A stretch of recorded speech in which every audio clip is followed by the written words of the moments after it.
चारों चतुर बुनकरों ने मिलकर राजा को एक नया सबक सिखाने की एक चालाक योजना बनाई। अगली सुबह विद्वानों और अमीरों का वेश धारण कर वे चारों शाही महल की ओर निकल पड़े। महल के द्वारपाल के हाथों उन्होंने राजा तक अपनी आने की खबर और एक संदेश भिजवाया। संदेश पढ़ते ही राजा कनिनुड़ू की आंखें चमक उठीं। उसने तुरंत उन्हें सम्मान के साथ बुलाया। राजा ने स्वयं सिंहासन से उठकर आगे बढ़कर उनका स्वागत किया और उनकी कला के बारे में पूछा। रामुड़ू ने कहा, महाराज, हम कश्मीर के मशहूर रेशम बुनकर हैं, हमारी कला अद्भुत है। उसने बड़ी बड़ी बातें बनाई। हमारे बनाए वस्त्र इतने नायाब हैं कि हमें किसी और राजा की जरूरत नहीं थी। मगर फिर वो उदास होकर बोला, हमारे पुराने राजा पर मुसीबत आई, इसलिए हम नया आश्रय ढूंढ रहे हैं। हमारी इस दिव्य कला को सिर्फ आप जैसे पारखी और बुद्धिमान राजा ही समझ सकते हैं। हमने सुना है कि आप नई सोच और नई चीजों को देश विदेश में बढ़ावा देते हैं, इसलिए हम सीधे आपके पास आए हैं ताकि आप हमारे इस नए आविष्कार को परख सकें। अपनी तारीफ सुनकर राजा फूला न समाया और गर्व से अपने मंत्री की तरफ देखने लगा। राजा को खुश देखकर मंत्री कुबुद्धि ने भी हाँ में हाँ मिलाई और राजा की खुशामद की।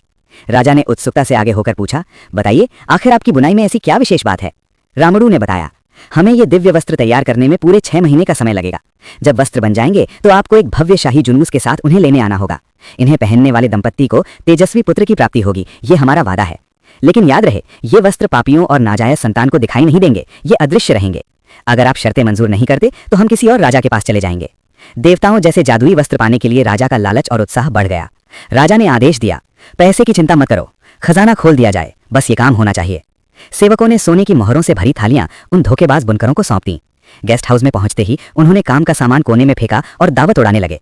बाहर पहरेदार सख्ती से खड़े थे, लेकिन अंदर वो शराब और भोजन का आनंद ले रहे थे। जब भी कोई आहट होती, वो तुरंत उठकर काम करने का झूठा नाटक शुरू कर देते।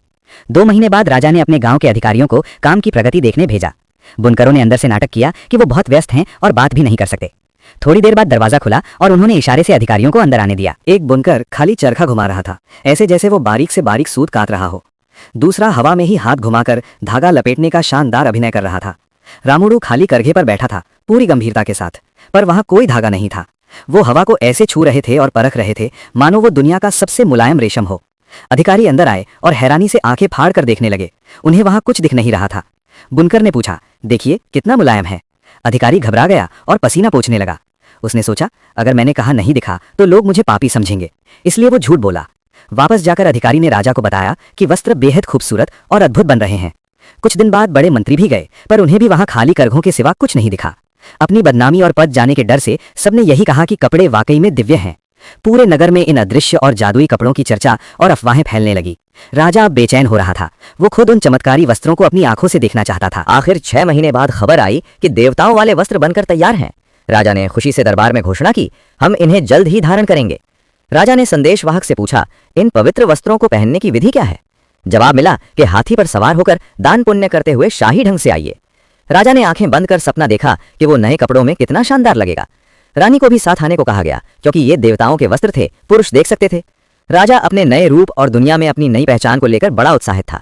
पूरे शहर में ढोल बजाकर मुनादी कराई गई कि राजा नए वस्त्र लेने जा रहे हैं। राजा और रानी सजे धजे हाथी पर सवार होकर बुनकरों के निवास स्थान पर पहुंचे।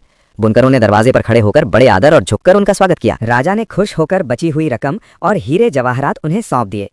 बुनकर खाली थालियां लेकर आगे बढ़े और नाटक करने लगे कि उनमें भारी कपड़े हैं। राजा की सांसें अटक गईं। थाली में उसे हवा के सिवा कुछ नहीं दिखा। राजा ने डरकर सोचा, क्या मैं पापी हूं? क्या मेरी माँ चरित्रहीन थी? मुझे ये क्यों नहीं दिख रहे? बुनकरों ने कहा, देखिए ये फूल और जरी, और राजा ने डर के मारे झूठी हाँ कर दी। राजा ने रानी से कहा, देखो प्रिय, कितने सुंदर वस्त्र हैं, जबकि उसे खुद कुछ नहीं दिख रहा था। रानी को भी कुछ नहीं दिखा, पर अपनी माँ की इज्जत बचाने के लिए वो भी झूठ बोली। रामुडू ने राजा के पुराने शाही कपड़े उतरवाए और उसे वस्त्रहीन कर दिया। वो हवा में हाथ घुमाकर राजा को अदृश्य धोती और अंग वस्त्र पहनाने का नाटक करने लगे। आईने में राजा खुद को नंगा देख रहा था, पर यह मानने को तैयार न था कि वो ठगा गया है। उधर पर्दे के पीछे दासियों ने रानी को भी वैसा ही अदृश्य साड़ी पहनाने का अभिनय किया।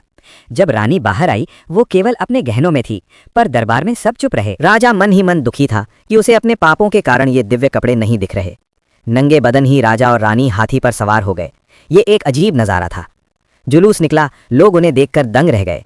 शर्म से महिलाओं ने आंखें फेर लीं। राजा जबरदस्ती मुस्कुराते हुए हाथ हिला रहा था, अपनी शर्म को गर्व के पीछे छुपाते हुए। महल वापस आकर राजा ने राहत की सांस ली और कहा, ये कपड़े कितने हल्की हैं। उसने रानी से पूछा, तुम्हारी साड़ी का रंग और डिज़ाइन क्या था? अब तो सच बताओ। रानी रो पड़ी और बोली, मुझे भी कुछ नहीं दिखा, मैंने अपनी माँ की खातिर झूठ बोला था। राजा सन्न रह गया। आईने में देखा और उसे समझ आ गया कि वो बुरी तरह ठगा गया है। उसकी शर्म गुस्से में बदल गई। वो चिल्लाया, ये धोखा है, उन्होंने हमें लूट लिया। उसने गुस्से में मंत्री कुबुद्धि को पकड़ा। क्या तुम्हें सच में कुछ दिखा था?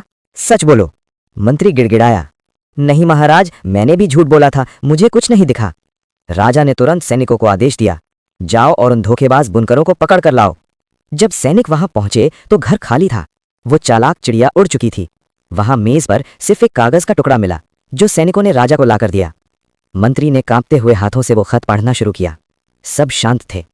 उसमें लिखा था, हम इंद्र के दूत हैं, तुम्हें तुम्हारी गलती का सबक सिखाने आए थे। तुमने दिन को रात और रात को दिन बनाकर प्रजा को बहुत सताया है। ये सुनकर राजा बुरी तरह डर गया कि कहीं देवता उससे नाराज न हो जाएं। अपनी गलती सुधारो और निर्दोष मंत्री सुबुद्धि को वापस लाओ, वरना अनर्थ होगा। राजा ने सर झुका लिया। उसे अपने किए पर भारी पश्चाताप हुआ। राजा ने तुरंत दरबार लगाया और अपने पुराने बेकार नियम बदल दिए। बुद्धिमान मंत्री सुबुद्धि को वापस सम्मान के साथ दरबार में बुलाया गया।